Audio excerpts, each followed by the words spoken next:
So hello friend, this is Vikas. आज हम इस वीडियो में जानेंगे बैलेंसी के बारे में।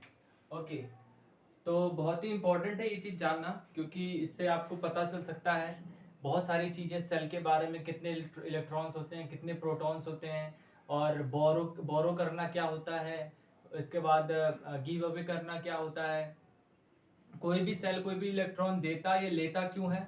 इसको समझने के लिए आपको बैलेंसी समझना बहुत जरूरी है। बहुत सारी चीजें आपको इससे पढ़ने से पता चल जाएगी कि इलेक्ट्रॉन्स और प्रोटॉन्स बराबर होते हैं, और जब नहीं होते हैं बराबर तब क्या होता है। ठीक है। और जो हमारा कोई भी एटम है तो उसमें जितने भी सेल होते हैं, उस सेल में जो भी हमारा सेल है उसमें कितने इलेक्ट्रॉन होते हैं ये भी आपको पता चल जाएगा। मान लीजिए हमारा क्या है, एक एटम है। ठीक है, मान लीजिए हमारा ये एटम है, और ये जो सबसे बीच वाला पार्ट है इसको हम क्या बोलते हैं, न्यूक्लियस। ठीक है, इसके बीच वाले पार्ट को हम क्या बोलते हैं, न्यूक्लियस। इतना समझ में आ रहा है। अब देखो कि इसमें कितने सेल हैं। एक तो हमारा ये हो गया 1, ठीक है, ये 1, ये सेकंड और ये थर्ड। इसमें 3 सेल्स हैं। ठीक है, इस एटम में ये हमारा क्या है, एटम है ये हमारा। और इस एटम में कितने सेल हैं, 3 सेल है। इसको आप एल एम एन ऐसे भी, मतलब किसी भी ABCD वेरिएबल से इसको आप बोल सकते हैं कि LMN या फिर PQR, जो भी आपको सही लगे आप इसमें यूज कर सकते हैं। लेकिन जनरली जो आसान तरीका समझने का है वो है ये कि 1, 2 और 3 इसमें क्या है, सेल है। या तो आप LMN से डिनोट कर सकते हैं। ठीक है, बीच वाले पार्ट को क्या बोलते हैं, न्यूक्लियस बोलते हैं। अब हम आगे समझते हैं। तो जो हमारा पहला सेल होता है, पहले सेल में कितने इलेक्ट्रॉन्स होते हैं, 2 इलेक्ट्रॉन्स होते हैं। ये सबके साथ होगा जितने भी एटम्स होंगे। ठीक है, और दूसरे सेल में कितने इलेक्ट्रॉन होते हैं, 1 2 3 4 5 6 7 8 होते हैं। और थर्ड सेल में कितने होते हैं, उसमें भी 8 होंगे, 1 2 3 4 5 6 7 8। ठीक है, इतना समझ में आया आपको। तो जो हमारा फर्स्ट सेल होगा उसमें 2 इलेक्ट्रॉन्स होंगे, और ये मैक्सिमम है। मैक्सिमम मतलब इससे ज्यादा नहीं हो सकते। ठीक है, याद रखना है। तो फर्स्ट सेल में कितने होंगे, 2 इलेक्ट्रॉन्स होंगे। और सेकंड, थर्ड और फोर्थ सेल में कितने होंगे, 8 इलेक्ट्रॉन्स होंगे। इससे ज्यादा इलेक्ट्रॉन्स किसी भी सेल में नहीं हो सकते। ठीक है, तो फिक्स है सबका, सेकंड, थर्ड और फोर्थ में 8 इलेक्ट्रॉन्स मैक्सिमम, और फर्स्ट सेल में 2 इलेक्ट्रॉन्स होंगे। ये एटम है, और किस तरीके से इलेक्ट्रॉन होते हैं ये आपको पता होगा। Number of electron is equal to number of proton. Okay, जितने जितने ही इलेक्ट्रॉन होंगे उतने ही प्रोटॉन होंगे किसी भी एटम में। ठीक है, याद रखना है। अच्छा, ये समझ में आ गया। अब और एक चीज समझते हैं, इसको हम कहते हैं इलेक्ट्रॉनिक कॉन्फ़िगरेशन। ठीक है, इसी चीज को हम क्या कहते हैं, इलेक्ट्रॉनिक कॉन्फ़िगरेशन। मतलब इलेक्ट्रॉनिक का मतलब इलेक्ट्रॉन्स, और कॉन्फ़िगरेशन का मतलब अरेंजमेंट। मतलब इलेक्ट्रॉन को किस तरीके से अरेंज करते हैं, सेल में कितने इलेक्ट्रॉन्स होने चाहिए, कि कैसे अरेंज करेंगे सेल में, ये हमारा इलेक्ट्रॉनिक कॉन्फ़िगरेशन कहलाएगा। मैक्सिमम कितने इलेक्ट्रॉन्स हो सकते हैं। ठीक है, ये हमें कौन बताएगा, इलेक्ट्रॉनिक कॉन्फ़िगरेशन। इतना समझ में आया। अब देखो, स्टेबल, एक चीज स्टेबल आता है इसमें, स्टेबल। कुछ जो हमारे एलिमेंट्स होते हैं, कुछ एटम्स जो होते हैं वो स्टेबल होते हैं। ठीक है, स्टेबल कौन से एटम्स हो सकते हैं। ठीक है, तो ये हमें याद रखना है। अगर मैक्सिमम फुलफिलमेंट हो जाती है, मान लीजिए कि पहले वाले सेल को मैक्सिमम 2 इलेक्ट्रॉन हो सकते हैं इसमें, तो 2 इलेक्ट्रॉन पहले वाले सेल में है। ठीक है, तो अगर कोई भी ऐसा है, ऐसा मान लीजिए क्या कहते हैं,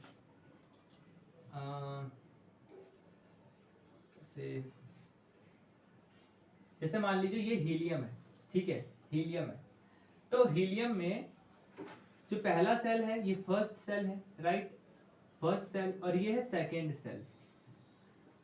फर्स्ट सेल और सेकेंड सेल में कितने, फर्स्ट सेल में कितने, 2 इलेक्ट्रॉन, और सेकेंड सेल में कितने, 8 इलेक्ट्रॉन। तो जो मैक्सिमम इलेक्ट्रॉन हो सकते हैं वो फुल है। अब इससे ज्यादा इलेक्ट्रॉन इसमें नहीं हो सकते थे, है ना। तो ये क्या होगा, स्टेबल होगा, स्टेबल। और ये किसी के साथ रिएक्ट नहीं करेगा। इसी तरीके से जो हमारा नियॉन है 288, देखो पहले सेल में कितना हो सकता है, 2 इलेक्ट्रॉन हो सकता है, दूसरे सेल में 8 इलेक्ट्रॉन हो सकता है, और थर्ड सेल में 8 इलेक्ट्रॉन हो सकता है। तो मैक्सिमम फुलफिलमेंट इन्होंने कर दिया है कि मतलब पूरा जितना इलेक्ट्रॉन हो सकता है किसी भी सेल में वो इन्होंने फुल कर दिया है। तो इसलिए ये भी क्या हो जाएगा, स्टेबल एटम है ये। और क्लोरीन में देखो, जब फर्स्ट सेल में कितना है 2, सेकंड सेल में 8 है, और थर्ड सेल में 7 है, तो मतलब एक इलेक्ट्रॉन की कमी है, तो ये स्टेबल नहीं होगा।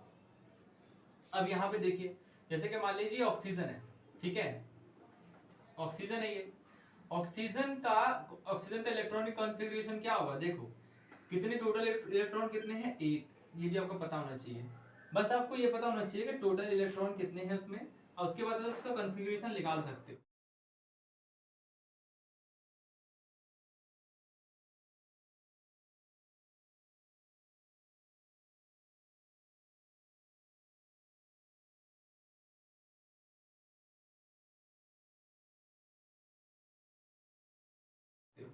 तो जब हम इसका मतलब कि एटम का सेल बनाएंगे, देखो तो पहले सेल में पहला सेल, और ये हो गया आपका दूसरा सेल, ठीक है। तो पहले सेल में कितने रखेंगे इलेक्ट्रॉन, 2 इलेक्ट्रॉन्स रखेंगे, और दूसरे सेल में कितने रखेंगे भैया, अगर आप 8 में 2 आपने दे दिया है ना, माइनस कर दिया, ऐसे लिख लो ना, माइनस कर दिया, तो कितना बचा, 6। 2 इलेक्ट्रॉन ने कहा गया इसमें, अब कितना बचा हमारे पास, 6। तो दूसरे सेल में कितना होगा, 6 इलेक्ट्रॉन, 1 2 3 4 5 6। आया समझ में। तो टोटल इलेक्ट्रॉन कितने से उसके बाद 8 थे, ठीक है। और जब हमने इसका सेल में डिवाइड किया इलेक्ट्रॉन्स को, तो क्या हो गया हमारा, पहले सेल में 2 और दूसरे सेल में 6 इलेक्ट्रॉन्स हुए। तो क्या ये स्टेबल है, तो ये स्टेबल नहीं है, नॉट स्टेबल। तो स्टेबल होने के लिए क्या करना पड़ेगा, इसको 6, यहाँ पे 6 है, स्टेबल होने के लिए क्या करना पड़ेगा, 2 इलेक्ट्रॉन जो है वो बोरो करने पड़ेंगे, राइट। 2 इलेक्ट्रॉन बोरो कर लेगा तो ये स्टेबल हो जाएगा। तो क्योंकि ये स्टेबल नहीं है, तो ये क्या है, रिएक्टिव है, रिएक्टिव एलिमेंट, ठीक है, ये रिएक्टिव एटम बोल लो, ये रिएक्टिव है, ठीक है। तो वो सारे एलिमेंट्स जो स्टेबल नहीं होते हैं वो क्या होते हैं, रिएक्टिव, और वही रिएक्शन करते हैं। जो स्टेबल नहीं होते वो रिएक्ट करते हैं, और जो स्टेबल होते हैं वो रिएक्ट नहीं करते हैं। जैसे कि हमारे हीलियम हो गया, हीलियम में टोटल कितने इलेक्ट्रॉन्स होते हैं, एक ही होता है इसमें। तो इसका अगर हम सेल बनाएंगे, फर्स्ट सेल, तो उसमें तो एक ही इलेक्ट्रॉन जा पाएगा, जबकि फर्स्ट सेल को कितने इलेक्ट्रॉन की जरूरत होती है, 2, है ना। तो ये तो इसके पास है नहीं, तो ये क्या करेगा, किसी से बोरो करेगा, है ना। तो ये जो इलेक्ट्रॉन होगा ये किसी से बोरो करेगा, और ये क्या हो जाएगा, स्टेबल हो जाएगा, किसी के साथ रिएक्ट करके मिलके उसका एक इलेक्ट्रॉन ले लेगा, और क्या हो जाएगा, वो स्टेबल हो जाएगा। कौन स्टेबल हो जाएगा, हीलियम। कुछ समझ में आया, एक बार मैं रिवाइज कर देता हूँ। देखो वैलेंसी को समझने के लिए इलेक्ट्रॉनिक कॉन्फ़िगरेशन को समझना जरूरी है, मैं वैलेंसी पे भी आऊंगा अभी, ठीक है। तो इलेक्ट्रॉनिक कॉन्फ़िगरेशन में इलेक्ट्रॉनिक का मतलब क्या होता है, इलेक्ट्रॉन्स, कॉन्फ़िगरेशन का मतलब होता है अरेंजमेंट्स, ठीक है। तो हम इसमें इलेक्ट्रॉन के अरेंजमेंट के बारे में पढ़ते हैं, मतलब किसी भी एटम में इलेक्ट्रॉन किस तरीके से अरेंज करना है, क्लियर। तो इलेक्ट्रॉन इस तरीके से, इसमें ये न्यूक्लियस है, और ये हमारा क्या है, फर्स्ट सेल, सेकेंड सेल, और ये थर्ड सेल, ठीक है। तो फर्स्ट सेल में 2 इलेक्ट्रॉन हो सकते हैं, ठीक है। ये जो है ये पूरा ही सेल है मान लीजिए, ठीक है। फर्स्ट सेल इसका क्या है, ये वाला, ठीक है, ये हमारा फर्स्ट सेल है। तो फर्स्ट सेल में कितने इलेक्ट्रॉन हो सकते हैं, 2 इलेक्ट्रॉन, सेकंड सेल में 8, और थर्ड सेल में भी 8, मैक्सिमम है ये, इससे ज्यादा नहीं हो सकते। और कोई भी अगर एलिमेंट या एटम, कोई भी एटम अगर ये कॉन्फ़िगरेशन पूरा फुल कर देता है तो वो स्टेबल हो जाएगा। मतलब अगर पहले उसका, मान लीजिए जैसे कि मैंने इसकी बात की, हीलियम की, जिसमें 2 नहीं थे, एक ही था, ठीक है। तो अगर किसी भी एलिमेंट में 2 इलेक्ट्रॉन है, 2 इलेक्ट्रॉन, तो वो फुलफिल कर देगा अपने कॉन्फ़िगरेशन को, और वो रिएक्टिव नहीं कहलाएगा, वो स्टेबल हो जाएगा। और या फिर किसी में 2 8 है, मान लीजिए 2 8 कितना हो गया, 10, किसी का अगर इलेक्ट्रॉन 10 है, टोटल इलेक्ट्रॉन, किसी में अगर टोटल इलेक्ट्रॉन 10 है, तो वो भी स्टेबल हो जाएगा, किसी में टोटल इलेक्ट्रॉन है आपका 18, तो वो भी स्टेबल हो जाएगा। किसी में टोटल इलेक्ट्रॉन कितना है, टोटल इलेक्ट्रॉन है आपका 288 होगा, जो कि आपका 18 और चाहिए में 8, तो मतलब अगर टोटल इलेक्ट्रॉन 26 है तो वो भी क्या हो जाएगा, स्टेबल हो जाएगा। स्टेबल देखो, अगर हम 8 की देखो बताता हूँ किस तरीके से होता है। 2 इलेक्ट्रॉन है ना, तो भी वो स्टेबल है, ठीक है। इसके बाद 8 इलेक्ट्रॉन है किसी भी एटम में, तो वो स्टेबल है, क्योंकि हम इस नहीं 8 इलेक्ट्रॉन नहीं 10 इलेक्ट्रॉन है, तो क्योंकि उसको हम 2 और 8 में डिवाइड कर सकते हैं। इसके बाद किसी में अगर 18 इलेक्ट्रॉन है मतलब 2 8 8, तो वो भी स्टेबल है। किसी में अगर 26 इलेक्ट्रॉन है तो वो भी स्टेबल है, क्योंकि हम इसको 2 8 8 और 8 में डिवाइड कर सकते हैं। 4 तक मैंने लिखा है, 4th सेल तक है। तो फर्स्ट सेल में 2, सेकंड सेल में 8, थर्ड सेल में 8 और फोर्थ सेल में 8, तो वो स्टेबल है। स्टेबल का मतलब आपको समझ में आ गया है ना।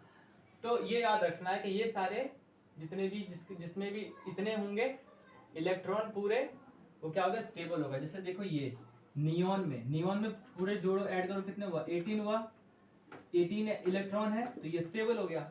इस तरीके से हीलियम में कितने इलेक्ट्रॉन है, 10, स्टेबल हो गया। स्टेबल कौन हो सकते हैं, जिनके पास ये 4 में से कोई भी एक हो। क्लियर हो गया, ठीक है। तो और फर्स्ट सेल में देखो, ये हमारा फर्स्ट सेल है, फर्स्ट सेल, ठीक है। इसमें कितने सेल है, फर्स्ट और ये सेकंड। इसमें कितने सेल है, फर्स्ट सेकंड एंड थर्ड। इसमें कितने सेल बनेंगे, फर्स्ट सेकंड थर्ड फोर्थ। इसमें 4 सेल बनेंगे, इसमें 3 सेल बनेंगे, इसमें 2 सेल बनेंगे, इसमें कितने बनेंगे, 1 सेल ओनली। क्लियर, अच्छा। आई थिंक अब देखिए ये जो है ये समझ में आ गया। मैक्सिमम आप इतने ही इलेक्ट्रॉन रख सकते हैं। फर्स्ट में सिर्फ maximum 2 electron and second third और फोर्थ में आप मैक्सिमम 8 इलेक्ट्रॉन रख सकते हैं। और उसके बाद डिपेंड करता है कि किसके पास कितने इलेक्ट्रॉन है, उसके हिसाब से वो स्टेबल या नॉन स्टेबल कहलाएगा। तो देखिए अब जो भी कंफ्यूजन है इसमें क्लियर हो जाएगी। देखिए क्लोरीन, इसको Cl कहते हैं, आर्गन Ar कहते हैं, नियोन Ne कहते हैं और ऑक्सीजन को O कहते हैं, ठीक है। अब कोई भी कंफ्यूजन है देखो क्लियर हो जाएगा आपका। क्लोरीन में टोटल कितने आपके इलेक्ट्रॉन होंगे, ऐड कर लो यार सबको, ये हो जाएगा 17, ठीक है, 17 इलेक्ट्रॉन होंगे। इसके बाद आर्गन में टोटल कितने होंगे, 10, नियॉन में टोटल कितने होंगे, 18 और ऑक्सीजन में टोटल कितने होंगे, 8। ये आपको याद रहना चाहिए, ये याद करने वाली चीज है कि किसमें कितने इलेक्ट्रॉन टोटल इलेक्ट्रॉन हैं। अच्छा, अब देखो आगे, तो देखो कौन सा सेल फुल हो रहा है, कौन सा सेल फुल है, वो स्टेबल है। फुल कैसे पता चलेगा, मतलब जिस सेल में जितने इलेक्ट्रॉन हो सकते हैं अगर वो है उसमें, तो वो फुल है। तो जैसे कि मान लीजिए मैं इसका बनाता हूं, छोटा बनाएंगे अब। इसमें कितने हैं, फर्स्ट में 2 है और सेकंड में 8 है, 1 2 3 4 5 6 7 8। तो फर्स्ट सेल में तो मैक्सिमम 2 ही हो सकते हैं और सेकंड सेल में मैक्सिमम 8 हो सकते हैं। तो ये क्या हो गया, हमारा स्टेबल हो गया, मतलब ये नॉन रिएक्टिव है, नॉन रिएक्टिव एलिमेंट है, ये रिएक्ट नहीं करेगा। और दूसरा हमारा क्या हो गया, ये तो इसमें तो बनाने की जरूरत नहीं है। तो पहले में कितना होना चाहिए, इलेक्ट्रॉन 2, दूसरे में 8 होने चाहिए और तीसरे में भी 8 होने चाहिए, है ना। तो 2 8 8 होने चाहिए फर्स्ट और सेकंड और थर्ड में, तो वो है। इसमें क्या है, फर्स्ट में 2 होने चाहिए, हाँ है, सेकंड में 8 होने चाहिए, क्या है, नहीं है। तो इसमें कितने की कमी है, 2 इलेक्ट्रॉन की कमी है। तो ये क्या करेगा, 2 इलेक्ट्रॉन बोरो कर लेगा, बोरो, और इसीलिए क्या है, रिएक्टिव, ठीक है। तो बोरो और रिएक्टिव का क्या मतलब है, इससे क्या फर्क पड़ता है और रिएक्टिव क्यों कहते हैं इसको, ये भी है। तो देखो क्या होता है कि इसको बोरो करेगा और रिएक्टिव, इन दोनों का संबंध ये है कि ये चाहेगा, कोई भी एटम चाहेगा कि मतलब मैं पूरा स्टेबल हो जाऊं, मतलब हर एलिमेंट क्या चाहेगा कि मैं स्टेबल हो जाऊं। ये बहुत इंपॉर्टेंट बात बता रहा हूं मैं, ठीक है। अगर किसी में भी उसका शेल में इलेक्ट्रॉन की कमी है, ठीक है, तो वो क्या चाहेगा कि मैं फुल हो जाऊं, ठीक है, मतलब जितने भी मैक्सिमम इलेक्ट्रॉन की रिक्वायरमेंट है वो मैं गेन कर लूं, ठीक है। या फिर अगर उसमें एक दो इलेक्ट्रॉन ज्यादा है तो वो किसी को दे के भी फ्री हो सकता है, ठीक है। तो जैसे कि ये तो बोरो करेगा, ये बोरो करेगा, ये भी इलेक्ट्रॉन 1 बोरो करेगा, है ना। लेकिन कुछ ऐसे इलेक्ट्रॉन्स होंगे की बात करें, देखिए मैग्नीशियम में कितने टोटल इलेक्ट्रॉन होते हैं 12। तो इसका जब हम डिवाइड करेंगे तो कितने में डिवाइड करेंगे 282 में, है ना। 12 होते हैं मैग्नीशियम में, 282 में इसको डिवाइड करेंगे तो इसका लास्ट सेल में कितने हैं 2 इलेक्ट्रॉन्स हैं। तो कोई 6 तो देगा नहीं, इतना ज्यादा तो कोई दे नहीं सकता, है ना। तो वो ये क्या करेगा, इलेक्ट्रॉन को किसी को दे देगा, गिव कर देगा जिसको चाहिए। तो ये भी रिएक्टिव है, मतलब गिव करना और बोरो करना।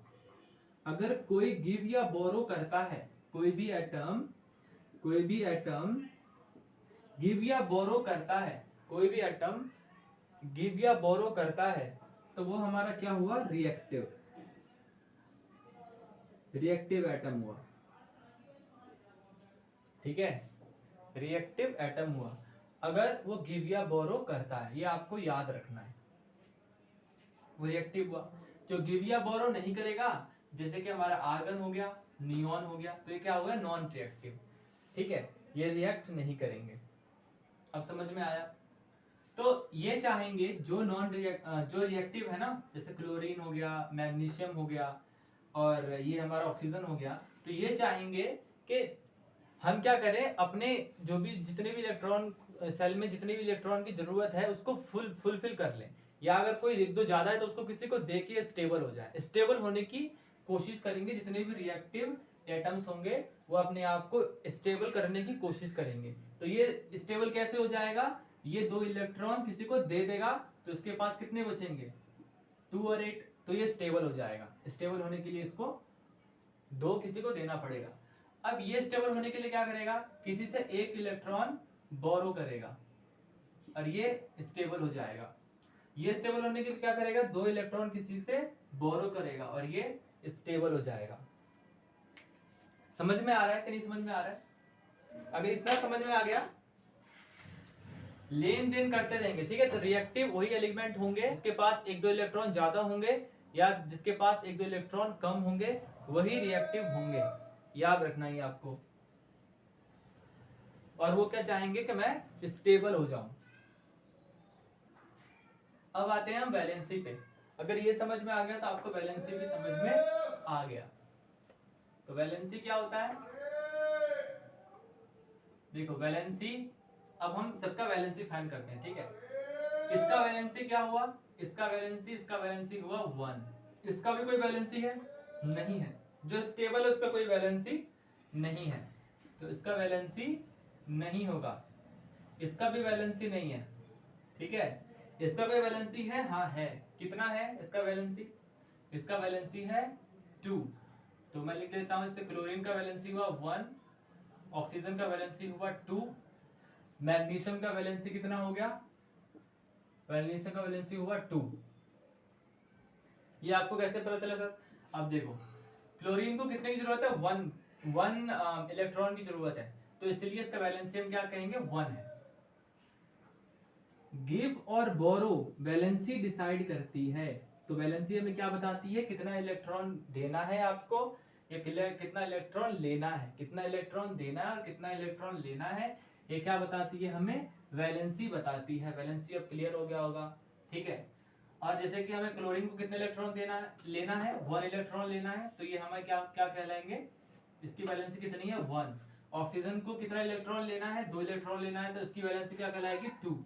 मैग्नीशियम को कितना इलेक्ट्रॉन लेना है, एक्चुअली लेना नहीं है, इनको तो देना है ना, तो इसकी वैलेंसी क्या कहलाएगी 2, ठीक है। तो इस तरीके से हम पता करते हैं कि वैलेंसी किसकी कितनी है। ओके, चलिए ठीक है, इस वीडियो में इतना ही। नेक्स्ट वीडियो में हम जानेंगे किसी और टॉपिक के बारे में। तब तक के लिए thank you, good bye, have a great day.